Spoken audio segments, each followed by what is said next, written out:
Então, gente, boa tarde novamente. Espero que todos estejam bem. Eu sou o professor de Física, o professor Breno do Saber Mais, para quem não me conhece.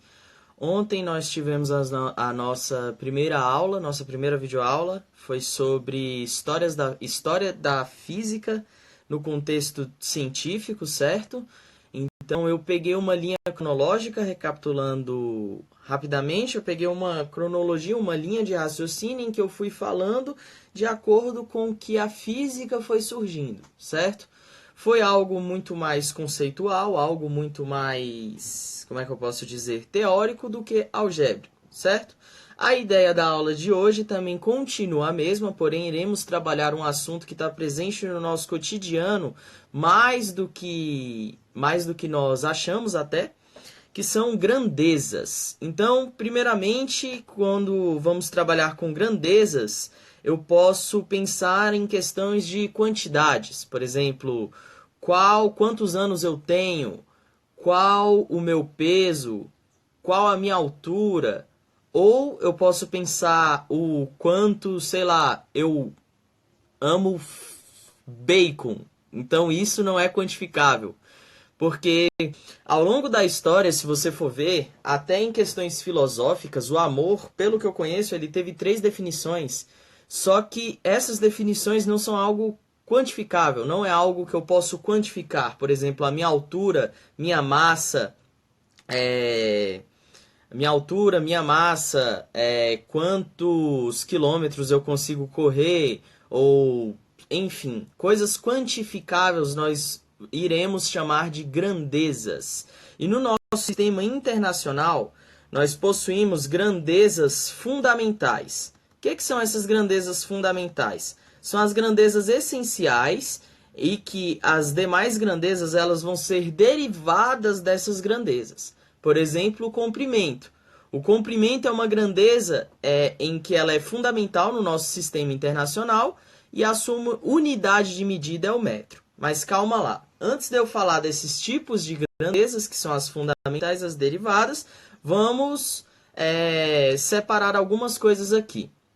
Primeiramente, o que é grandeza? Como eu posso definir grandeza? Grandeza é algo que é grande? Não necessariamente, pode ser algo que é grande ou algo que é pequeno, até porque eu posso definir isso, é algo que eu posso quantificar. Então, grandezas vão ser as possíveis formas de quantificar a nossa realidade. Como assim, professor? Exatamente isso, quantificar a realidade.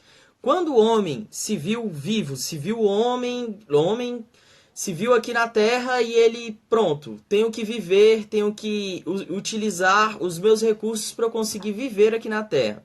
Primeiramente, a gente puxa uma palavrinha chamada cálculo. De onde surgiu os primórdios dessa palavra?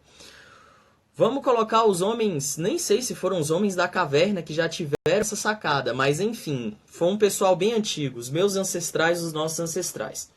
E quando eles já possuíam quantidades, seja de ovelhas, de materiais, de bois, não sei porque eu falei ovelhas, mas podia ser qualquer outro animal. Vamos supor que o cara tinha uma quantidade X de alguma coisa. Ou naquela época não existia nenhum, nem dois, nem três, e nenhum algarismo romano, algarismo egípcio, enfim, não existiam números, mas existiam quantidades. Então, se já existia quantidade, já poderia quantificar algo. Então o homem, em sua vez, ele contava: eu tenho 1, 2, 3, 4, 5, 6, 7, 8, 9, 10. Acabou os dedos da mão dele para ele poder contar, sei lá, ovelhas, como eu dei o exemplo. Vamos supor que ele tinha um rebanho de ovelhas, ele já tinha mais de 10 ovelhas. Como que ele iria fazer para contar as dezenas? Ele separava por pedras. Então, cada pedrinha significava uma dezena. Isso no nosso linguajar atual. Antigamente nem existia dezena, só existia o que eu quero que você pense: quantidade.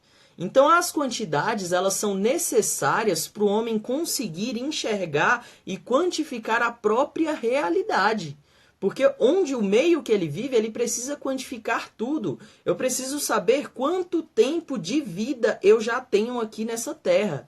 E o tempo de vida que eu tenho aqui nessa Terra, ele é quantificável através de uma distância de um astro. Quem acompanhou a aula da professora Lu sabe já a distância da Terra no Sol. Eu sei, não vou dar exato em quilômetros, mas sei em minutos-luz, é em média 8,3 minutos-luz, 8,2 minutos-luz, certo? Então é 8 minutos viajando a uma velocidade de 300 mil quilômetros por segundo. Ah, professor, como é que você fez isso? Não fui eu que fiz, enfim, isso daí já são conhecimentos já postos pra gente, já são, até diria que um saber, vamos dizer assim, a nível de senso comum, dependendo do meio de onde você estiver, isso vai ser um senso comum, certo? Mas vamos lá, voltando para a parte de grandezas. Então o homem ele começou a denominar dezenas como cada pedrinha. Daí surgiu a origem do cálculo. Então o cálculo ele está presente na nossa vida, ele está presente na nossa vida. Não tem o que eu faça, você faça ou sei lá quem faça. Muitos podem não gostar, alguns gostam, mas eu digo que até eu mesmo, tem hora que eu não gosto não, tem hora que é cruel o cálculo. Cálculo 2 aí, ó, cálculo 2, nossa senhora, foi um peso na minha vida, mas vamos lá. Enfim, voltando para a parte de grandezas, quando o homem sentiu a necessidade de quantificar a própria realidade, foram surgindo padrões para quantificar a própria realidade. Por exemplo, a distância entre o meu nariz e o meu polegar, isso daí em um tempo atrás seria o que chamamos de jarda. Mas só que o seguinte, as jardas, elas tinham uma medida, certo? Que seria da ponta do nariz até a ponta do dedo. E para padronizar isso daí, eles faziam com os reis da época. Então, o rei tal, sei lá, o rei Breno, ele pegou, mediu lá a jarda, puf, minha jarda é tanto. Aí pegaram a medida da jarda do rei Breno e padronizaram aonde era o meu reinado. Pronto. Só que o rei Breno é imortal? Não, ainda mais com coronavírus, aí que o rei Breno não é imortal nunca. Então vamos lá. Se o rei Breno morresse ou tivesse que ter a sucessão, o rei Breno vai ser eterno, então vai ter que trocar. Então no momento que trocava de rei, a unidade mudava, porque não tinha o mesmo tamanho, ou até podia ter. Só que é bem raro uma pessoa ter a mesma medida da outra pessoa. Então, daí foi surgindo a necessidade de padronizar as unidades de medida, hoje em dia mundiais, né? Porque é fácil você observar que no Brasil nós utilizamos o quilômetro por hora. Se você está andando numa rodovia, você sabe que é uma BR, você sabe que geralmente essa BR vai ter a velocidade de 80 km por hora. É a velocidade da via. Mas se você for em alguns lugares dos Estados Unidos, não sei se todos os lugares, mas que eu pude observar em filmes, eu nunca fui aos Estados Unidos, mas que eu pude observar em filmes, em séries, enfim, o que acontece? Lá eles têm uma medida de milhas por hora. Então, milhas por hora é uma mudança da grandeza comprimento, da grandeza ou seria comprimento, porque na verdade eu estou medindo perdão, gente, milhas por hora não é comprimento, é velocidade. Enfim, eu estou medindo o quanto eu consigo percorrer de distância em um determinado tempo. Então eu tenho essa distância aqui para percorrer em um tempo X. A partir do momento em que eu estou percorrendo essa distância e o relógio está correndo, eu posso denominar uma velocidade. Eu estou quantificando o quanto aquele corpo sai de um lugar para o outro em um determinado tempo. Só que aí eu jogo um questionamento até para vocês pensarem que existe uma diferença entre distância e deslocamento. Vamos lá. É algo que parece ser simples, mas é algo que pega muita gente desprevenido. Distância, por exemplo, se eu sair daqui até... Eu tô na minha casa, eu moro no Cruzeiro Novo. Se eu sair do Cruzeiro Novo até o Gama, dá mais ou menos uns 32 quilômetros, certo? Isso é distância. E se eu sair do Gama para o Cruzeiro? Obviamente tem que dar a mesma distância, porque eu vou passar pelo mesmo percurso. Tranquilo? Então isso é distância. Agora, se eu tiver em termos de deslocamento, eu, Breno, vou sair daqui do cruzeiro tal hora, vou me deslocar até o Gama, só que vou voltar aqui pro cruzeiro e sentar nessa cadeira aqui onde eu estou. Se eu te perguntar qual foi o deslocamento do Breno ao longo de todo esse tempo, você tem que responder e deve responder que o meu deslocamento foi 0. Porque se eu sair daqui e voltei para cá, eu continuo aqui, obviamente. Parece uma coisa muito, sei lá, idiota, mas na verdade não é. Isso pode confundir a gente em muitas questões, muitos até peguinhas que tem concurso, provas do ITA, enfim. Essas provas gostam muito de colocar questões assim, que a gente julga fáceis, mas na verdade não são tão fáceis assim. Elas exigem um raciocínio, uma compreensão disso, certo? Então vamos lá, estamos trabalhando com grandezas e já conseguimos chegar em unidades de medida. Mas até agora eu estou trabalhando com grandezas escalares. O que são grandezas escalares? Grandezas escalares é o que sempre, toda vida, vai ter sempre o mesmo valor matemático. Como assim? Se eu pegar 1 quilo mais 1 quilo, não tem como dar 3 quilos. Tem que dar 2 quilos, certo? Mas aí me passaram um questionamento esses dias que falaram assim, a matemática não é tão exata. Por quê? 1 quilo, se você for converter as unidades de medida, 1 quilo equivale a 1000 gramas, certo? Então, 1 quilo vezes 1 quilo daria 1 quilo ao quadrado. Só que no que me responderam, teria que dar 1, porque a pessoa estava simplesmente visando a álgebra. Gente, eu sei que 1 vezes 1 tem que dar 1, mas sempre que você está calculando grandezas, você tem que multiplicar essas grandezas. Como assim? Vou colocar aqui no papel e mostrar para vocês. Se eu tenho 1 quilo vezes 1 quilo, a resposta que queriam que desse que fosse 1 quilo. Mas veja bem, vamos lá. Não sei se está dando para enxergar, está dando para enxergar, está dando para enxergar, está dando para enxergar. Então vamos lá, eu tenho 1 quilo vezes 1 quilo tem que dar 1 quilo. Se você observar aqui, eu também tenho que multiplicar quilograma com quilograma. E eu sei que quilograma vezes quilograma vai dar quilograma ao quadrado. Uma coisa vezes ela mesma tem que dar ela ao quadrado. Eu sei que 1 vezes 1 ou 1 ao quadrado é 1. Porém, o quilograma também está ao quadrado. Então, se eu converter para grama, se eu converter para miligrama, sempre vai ser essa quantidade ao quadrado, referente ao quilograma, certo? Então, por muitas pessoas que tentam questionar isso, a falar, a matemática não é exata, não sei o quê. Gente, tome muito cuidado. Existe uma frase que um antigo professor meu costumava dizer, que ele fala que a matemática é a língua mais próxima que o homem chegou de Deus. Que a matemática ela tem que ser perfeita, ela tem que ser exata, ela tem que acertar.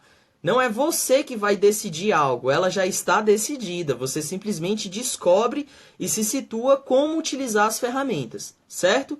Lógico que eu não estou aqui para complicar a vida de ninguém, não quero falar que você vai ter que calcular números astronômicos, enfim, não. Hoje em dia temos diversos recursos, o que eu quero que você simplesmente entenda que a matemática é uma ferramenta a ser usada no dia a dia, certo? Até nesse intuito de grandezas, que está sendo a aula relacionada de hoje, a gente tem muito essa visão que a gente não utiliza. Por exemplo, uma frase que eu já escutei de alunos meus é: aonde eu vou utilizar física na minha vida? Cara, se você pesquisar na internet aonde você utiliza física na sua vida, eu acho que você vai achar bastante. Mas se você observar no seu dia a dia, você vai observar que você utiliza muito mais. Vamos supor, você está saindo do mercado, do Carrefour, aquele perto da Leroy Merlin, que tem uma descida ou uma subida. Até nisso é física, porque depende do referencial. Mas você está saindo do mercado, você vai descer. Você tem uma descida muito íngreme que tem naquele mercado, você está com um carrinho lotado de compras. É mais viável levar o carrinho assim, ou eu colocar o carrinho atrás de mim e deixar ele escorado e eu ir descendo? Isso daí eu já perguntei para alguns alunos, e os alunos, alguns responderam que não faz diferença. Na verdade faz. Por quê?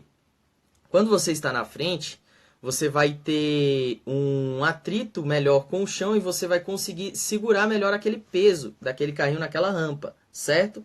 Mas eu não vou entrar a fins de cálculos aqui, aí a gente teria que entrar na dinâmica, aqueles bloquinhos de Newton do plano inclinado, bloquinho aqui, quanto que vai ser a força de atrito, enfim. Mas o que eu quero que você entenda é que o conhecimento básico de física, não estou pedindo para você virar um cientista, você virar, calcular, sei lá, números astronômicos, querer descobrir outras coisas, enfim, você até pode. Mas ter um conhecimento básico é sempre necessário. E uma das coisas que muitas pessoas têm um déficit é nas unidades de medida ou grandezas.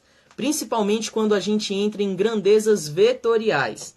Vamos lá. O que são grandezas vetoriais? Até agora eu estava discutindo grandezas escalares, que são grandezas em que elas não necessitam de módulo, sentido e nem direção. Se eu falar que é 1 quilograma mais 1 quilograma, eu não preciso falar para onde esse quilograma está indo, o que esse quilograma está fazendo e o que esse quilograma pretende fazer. Fica meio palavra de advogado, sei lá isso daí, mas realmente é. Por quê? Eu sei que 1 quilograma mais 1 quilograma tem que dar 2 quilogramas.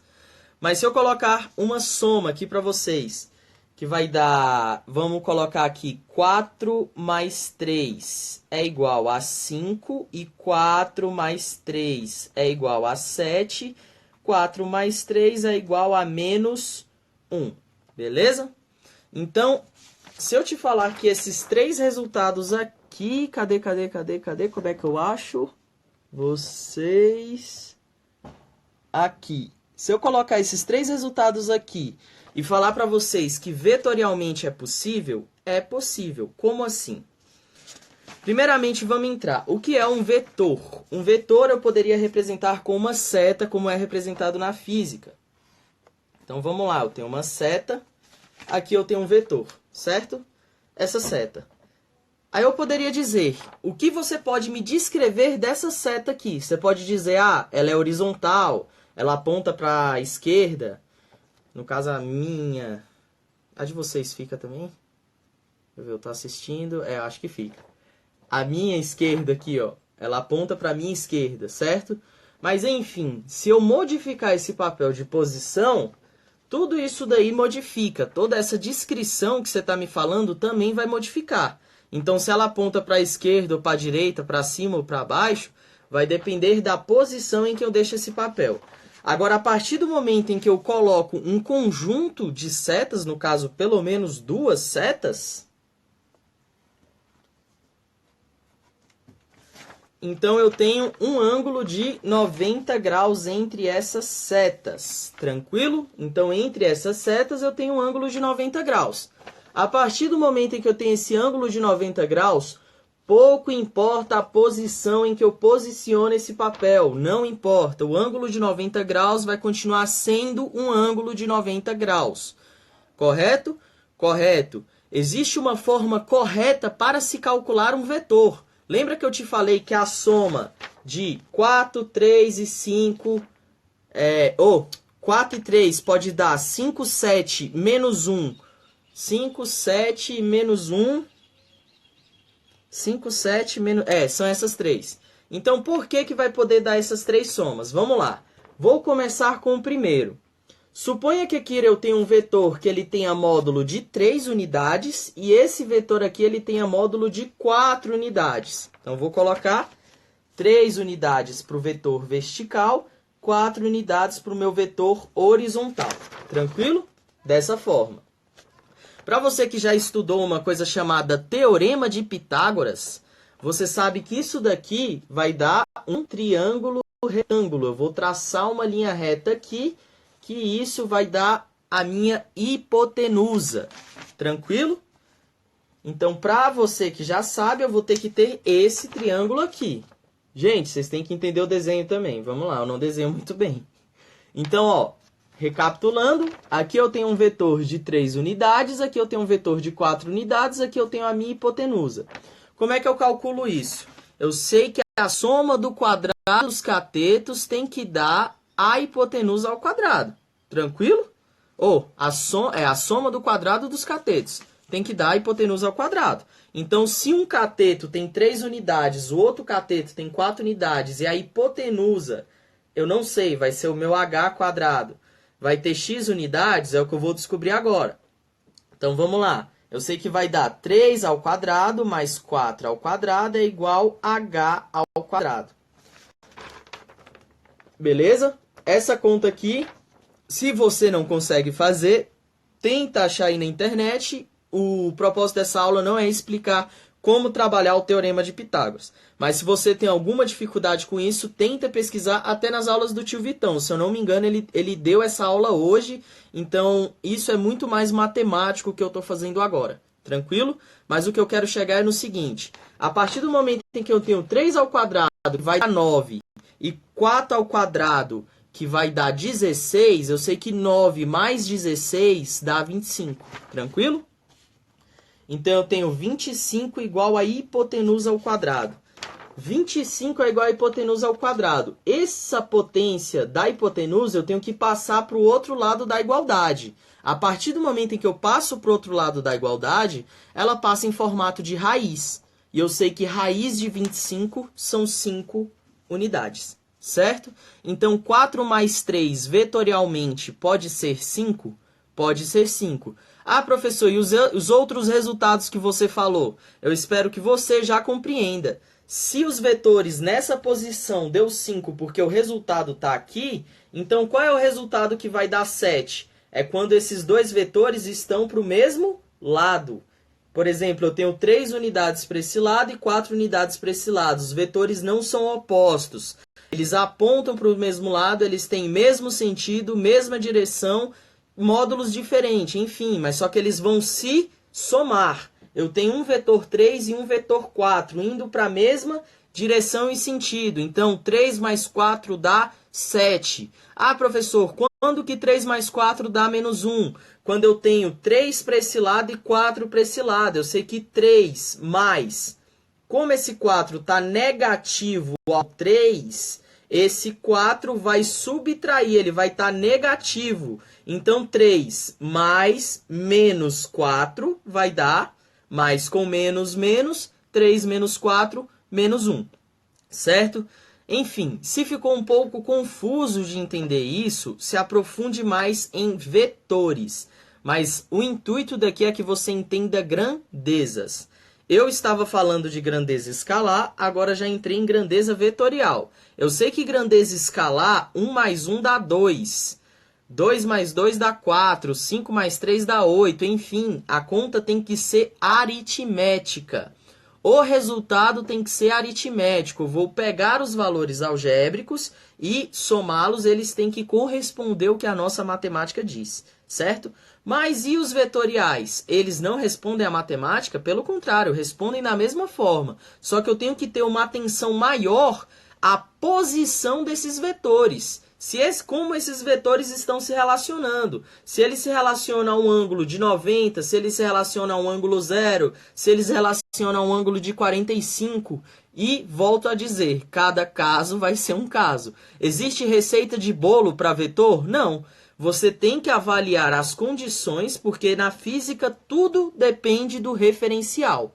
Então, daqui da Terra, se eu olhar o Sol, o referencial eu... Quem está girando em torno da Terra? Eu estou girando em torno do Sol ou a Terra está girando em torno do Sol? Se o referencial sou eu, que estou aqui na Terra, o Sol está girando em torno da Terra. Mas, professor, você acabou de cometer um crime de falar que o Sol gira em torno da Terra. Gente, volto a dizer, tudo depende do referencial. Se eu estou falando de mim, eu, Breno, aqui na Terra, sentado nessa cadeira, olhando esse Sol aqui na minha cara... E ele que está se deslocando. Eu me mexi de lugar? Eu não me mexi de lugar. Eu continuei na minha posição. O Sol que está se mexendo. Então, se eu falar que o referencial for eu, o Sol está girando em torno da Terra. Ah, mas e se o referencial for o Sol? A Terra gira em torno do Sol. Porque eu sei que isso é um conhecimento de senso comum. Eu sei que existe o movimento de rotação e translação. Quem prestou atenção na aula da tia Lu já sabe que movimento de rotação, a Terra gira em torno do próprio eixo, e movimento de translação, a Terra gira em torno do Sol. Até nisso nós trabalhamos grandezas. Por quê? Quem já assistiu um filme chamado Lucy, da Scarlett Johansson, é a protagonista? Nesse filme, no final, ela joga um comentário que é muito importante. Ela fala que nunca existiu 1 mais 1, nunca existiu nem 1 e nem 2. Ela disse que a única grandeza que o homem se situa é o tempo. Tudo deriva do tempo.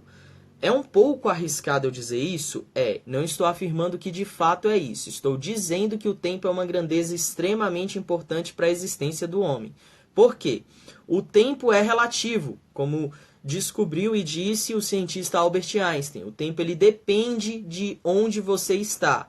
Realmente, tudo depende do referencial. Por quê? Esse período de 24 horas da duração de um dia que a gente tem é aqui no nosso planeta Terra. Se você tivesse em um outro planeta como Júpiter, Mercúrio, você teria dias diferentes.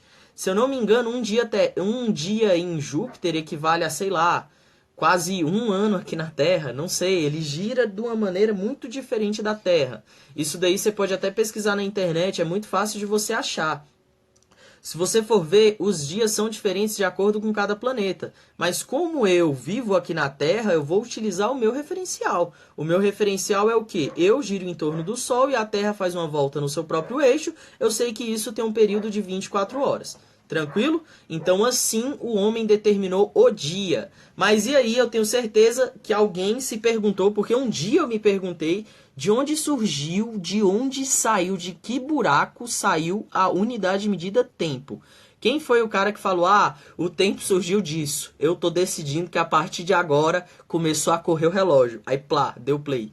Na mitologia grega, quem era o dono do tempo seria Cronos, né?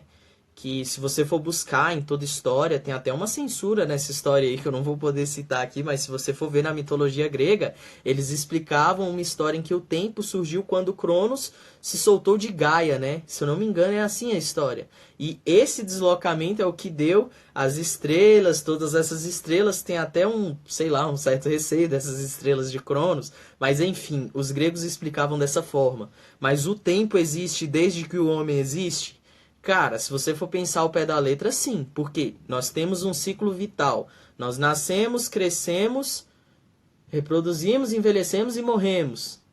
Me corrija se eu estiver errado aí, o pessoal da biologia, mas eu acho que é isso. Então, até isso você vai ter um certo tempo, certo? Então, o homem, ele padronizou a unidade de medida tempo a partir do decaimento de uma substância na nossa tabela periódica, que é o césio. Essa unidade de medida segundo, ela surgiu a partir do decaimento do césio aqui na Terra. O decaimento é que ele mediu essa unidade quando as suas partículas... Eu não vou conseguir entrar muito a fundo nisso, mas eu sei que vai ter o elemento césio. Quando ele tem um decaimento, né, nas partículas dele, ou na sua composição, aí vai ser o período de 1 segundo. Porque esse período, ele sempre vai ser, vamos dizer assim, igual. Ele sempre vai se repetir no mesmo tempo. Então, daí surgiu a unidade de medida segundo.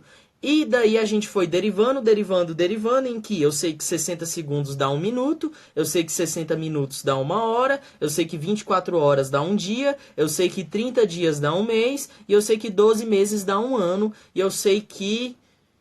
Enfim, eu posso denominar infinitas formas de você viajar no tempo agora. Tem como viajar no tempo? Tem, cada um a sua forma, mas estou explicando de um ponto de vista físico, certo?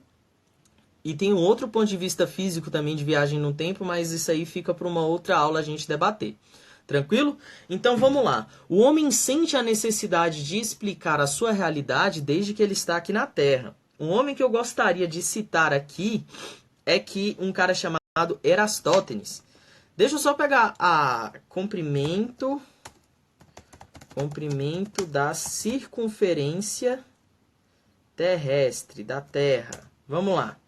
A Terra ela tem um comprimento, a sua circunferência, o globo terrestre. Daqui a Terra, para você dar uma voltinha nela, o comprimento da circunferência, certo? Como dá? É como se você pegasse essa bola e abrisse. Aí colocasse em linha reta, assim, ó. Então, se você colocar ela em linha reta, lógico que eu não estou falando que você vai traçar uma linha reta na Terra. Imagina que você tem um pneu de bicicleta. Tá aqui o pneu da bicicleta. Você pega esse pneu da bicicleta e você corta uma parte dele. A partir do momento em que você cortou, isso aqui solta, certo? Você estica o pneu da bicicleta, você estica ele. Quando você esticar, esse pneu ficou reto. Ele era redondo, ele ficou reto. Quando você calcula comprimento de uma circunferência, é como se você fizesse isso. Só que a matemática ela já nos dá ferramentas para você não precisar mudar isso daí. Brasiliense é diferente. Brasiliense nasce, cresce, faz concurso público, exatamente. E financia um apartamento em Águas Claras e paga o resto da vida. Brasiliense é desse jeito, mas vamos lá, voltando. Quando você estica esse pneu, a matemática nos dá a ferramenta para você não precisar ter esse trabalho todo. Mas enfim, o comprimento da circunferência da Terra é de 40.075 quilômetros. Então você percorre 40.075 quilômetros, é a volta completa da Terra, é a circunferência da Terra, certo? E tem um cara chamado Erastótenes, deixa eu até ver aqui, Erastótenes. Esse cara aqui é um cara que eu quero que vocês lembrem muito bem. Esse cara aqui, ó, deixa eu ver, em meados de quanto esse cara aqui viveu aqui na Terra. Ó, o seu nascimento foi em 276 a.C. e a morte foi em 276 a.C., seu nascimento, e a sua morte em 194. Meu Deus, tirei esse 194 a.C., em Alexandria. Erastótenes foi um cara que ele calculou a circunferência da Terra com nós de corda e posicionando cabos de madeira para ver as sombras que se formavam entre um cabo e outro. Por exemplo, ele colocava um cabo aqui, outro cabo aqui, sabia que distância tinha essa pelos nozinhos de corda, e ele calculava como essa sombra apontava uma para a outra. E ele errou a circunferência da Terra em questão de 75 quilômetros. Ele acertou. Ele disse que a Terra tinha em média 40.000 quilômetros de circunferência. Então esse cara, realmente, ele foi um cara sensacional. Porque ele, antes de Cristo, cara, não existia o Waze, não existia nenhum satélite lá em cima. Mal existia, sei lá, fogo. Brincadeira, o fogo já era um foguinho mais antigo, mas o cara é muito antigo também. Ele conseguiu calcular a circunferência da Terra. Então isso é um conhecimento que antes de Cristo já era estudado, já era feito. Então hoje em dia, como cientistas, né, dizem que sempre tem que refutar, sempre tem que questionar tudo, realmente nós temos que questionar sempre tudo. Só que existem questionamentos que necessitam argumentos. Então, por exemplo, essa galera aí terraplanista, que gosta de formular teorias e teorias sobre isso, cara, você não está errado em formular teorias. Mas espera aí, você só pode afirmar algo a partir do momento em que você tenha argumentos para embasar a sua teoria, para ela se estruturar, beleza? Então, você dizer que a Terra é plana devido a uma abóboda, pelo que eu estava pesquisando, tem uma história maluca desses caras. Eles falam que tem uma planície aqui, aí tem uma abóboda, que seria, sei lá, uma capa, que eu chamo de atmosfera, e o Sol e a Lua tá dentro dessa atmosfera, tranquilo? Só que, a partir do momento em que eu coloco um sistema terrestre desse jeito, eu sei que talvez ele não se sustente. Por quê? Gente, o Sol ele é uma estrela que ele está explodindo radiação todo momento, todo momento. Então, quem acompanhou a aula da Tia Lu sabe que nós possuímos uma atmosfera. E essa atmosfera é a proteção que a gente tem para o Sol não nos matar, porque senão ele já tinha matado a gente há muito tempo. Porque ele emite uma radiação fortíssima sobre as nossas cabeças. Tranquilo? Então essa radiação ela vai ser filtrada através da atmosfera. A atmosfera é algo que vai durar a vida toda. Existe um campo magnético em volta da Terra. Cara, o que se tem de teorias é que todos os outros planetas do sistema solar também já tiveram suas atmosferas, só que o Sol acabou acabando com essas atmosferas. Então, a nossa atmosfera vai acabar? Cara, talvez um dia, mas daqui muito tempo. Talvez a gente até se mate antes disso, porque o homem não presta. Ele aqui na Terra não presta. Então, vamos lá. Voltando ao que eu queria falar, unidades de medida. Então, nós temos unidades de medidas padronizadas até para nós conseguirmos nos localizarmos no nosso sistema solar. Como eu falei no início da aula, que o Sol está a uma distância de 8,2 minutos-luz aqui da Terra, nós temos que observar que a velocidade da luz ela tem uma média de 300 mil quilômetros por segundo.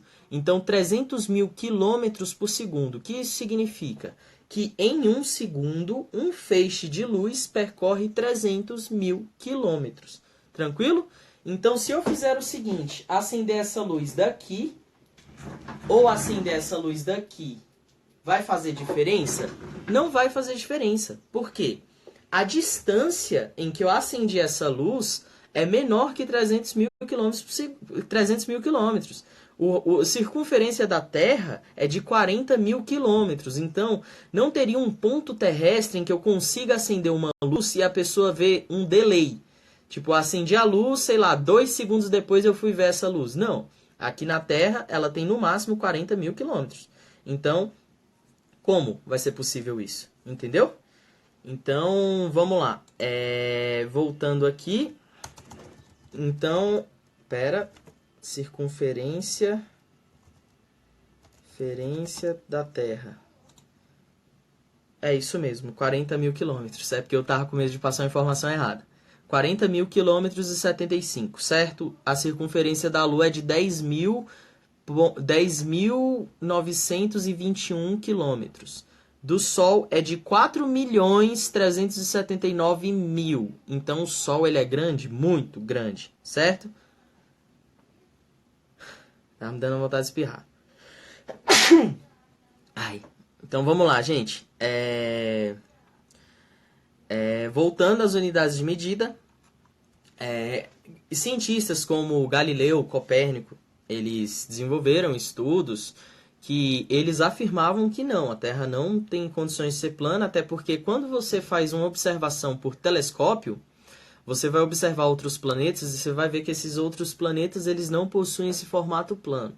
Então, por que a Terra seria diferente? Cara, você formular a teoria de que a Terra é plana ou se a Terra é redonda, enfim, se você quiser defender que a Terra é plana, eu peço que você realmente defenda. Só que traga argumentos que você possa realmente bater de frente com o que os cientistas já trouxeram pra gente, tá bom? É só rinite mesmo. É poeira do meu quarto. Não é corona não, gente, calma. Então vamos lá.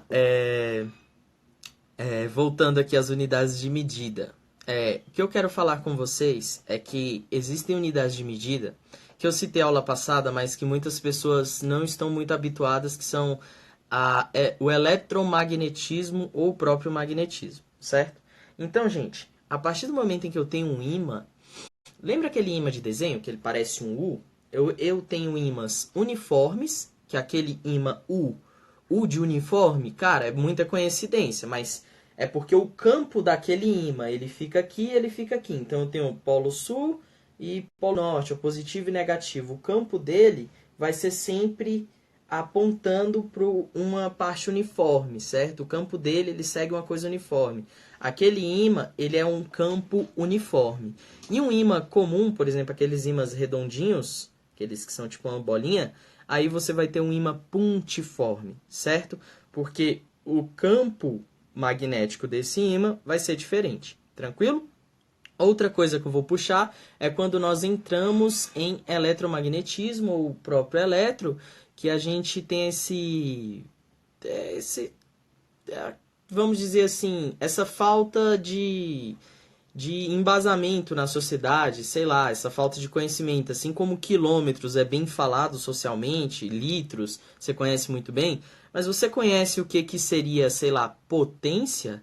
Quando eu digo que é algo potente, é que eu estou colocando o que aquele algo consegue realizar de trabalho em determinado tempo. Então, por exemplo, se eu digo que eu tenho um motor potente, quer dizer que aquele motor ele realiza trabalho, ele realiza ciclos, muitas vezes em um tempo menor. Então, ele tem uma potência grande. Por quê? Eu tenho trabalho dividido pelo tempo. Então, trabalho dividido pelo tempo, quanto menor o meu tempo for, maior vai ser a minha potência, certo? Então, depende de quantos ciclos esse motor realiza em determinado tempo.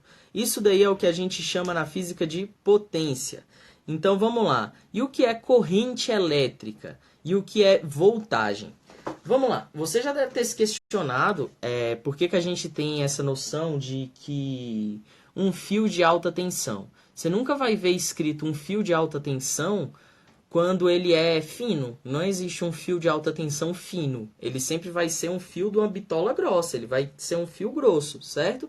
Geralmente os fios que tem nos postes, e tem postes que tem uns fios muito grossos, certo?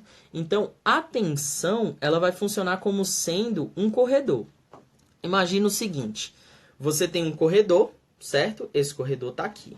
Esse corredor é o meu fio. Eu tenho aqui atrás uma quantidade X de pessoas enorme, sei lá, 100 pessoas. E o corredor aqui. Então, essas 100 pessoas estão espalhadas aqui atrás. A partir do momento em que eu abro essa porta para essas pessoas entrarem no corredor, eu deixo elas entrarem desordenadamente. Então, vai amultuar um monte de pessoa no meu corredor, vai ficar aquele bate-bate. Então, isso daí é quando a gente chama de curto. Quando o fio dá curto, é porque realmente aconteceu isso. O fluxo desordenado das cargas que gerou uma diferença de potencial, certo? Potenciais diferentes. Então, vamos lá. O que vai ser a corrente elétrica? É quando eu tenho esse corredor e a partir desse corredor eu tenho essas pessoas aqui atrás. Só que eu peço para essas pessoas se organizarem em filas, um com a mãozinha no ombro do outro, e elas vão entrar nesse corredor ordenadamente. Então isso é o que a gente chama de corrente elétrica. São os elétrons, os elétronzinhos dentro do fio, percorrendo o fio ordenadamente, certo? E o que eu vou chamar de tensão? A espessura desse fio, o tamanho do meu corredor. Quantas pessoas eu consigo colocar ordenadamente nesse corredor, certo? Então, o fio de alta tensão, ele tem que ser mais grosso porque o fluxo organizado de partículas tem que ser maior. Resumindo, tem que passar muito mais elétrons, certo? Então, isso é o que a gente utiliza na unidade de medida de eletro. Vamos lá. O que vai ser tensão? Voltagem. Então, sempre que você ver voltagem, a unidade de medida vai ser... sempre que você ver essa unidade de medida volt, vai estar voltada à tensão. E sempre que você ver corrente elétrica, nós vamos utilizar o ampere. O ampere é uma homenagem ao cientista Ampère. Não lembro o nome dele todo, me desculpa, mas você pode pesquisar. É uma homenagem ao próprio cientista. Tranquilo? Então, gente, hoje foi a aula de unidades de medida. O que eu quis dizer? Que a sociedade, de modo geral, ela necessita de padrões. E para encerrar a aula, eu quero dizer o seguinte: nós possuímos um sistema internacional de unidades de medida. Lembra na história que eu falei no início do rei que possuía a polegada, chegava em outro canto, era outra unidade de medida? Enfim, existe o SI para padronizar essas unidades de medida, para não haver confusões. Por exemplo, se eu tiver um produto que tiver que ser cadastrado no SI, ele vai ter que ser cadastrado de acordo com as unidades que é utilizada no mundo todo. Essas unidades utilizam grandezas diferentes. Por exemplo, a grandeza que eu utilizo aqui não é a grandeza que eu utilizo nos Estados Unidos? Não. Grandeza, lembrando, grandeza é o que a gente utiliza para quantificar. Unidades de medida são os padrões dessa quantificação. Um exemplo, metro. Eu posso quantificar a grandeza, que é o comprimento, certo? Então, algo que tem tamanho eu posso quantificar em metro, mas eu posso subdividir esses padrões, como centímetros, milímetros, decâmetros, decímetros, enfim. Isso são unidades de medida. Existem unidades de medidas padronizadas mundialmente? Sim, basta você seguir a tabela do SI. Espero que tenha agregado muito à vida de vocês. Novamente peço para todo mundo ter o cuidado. E sim, pense como um cientista, gente. Muito obrigado. Valeu, até a próxima.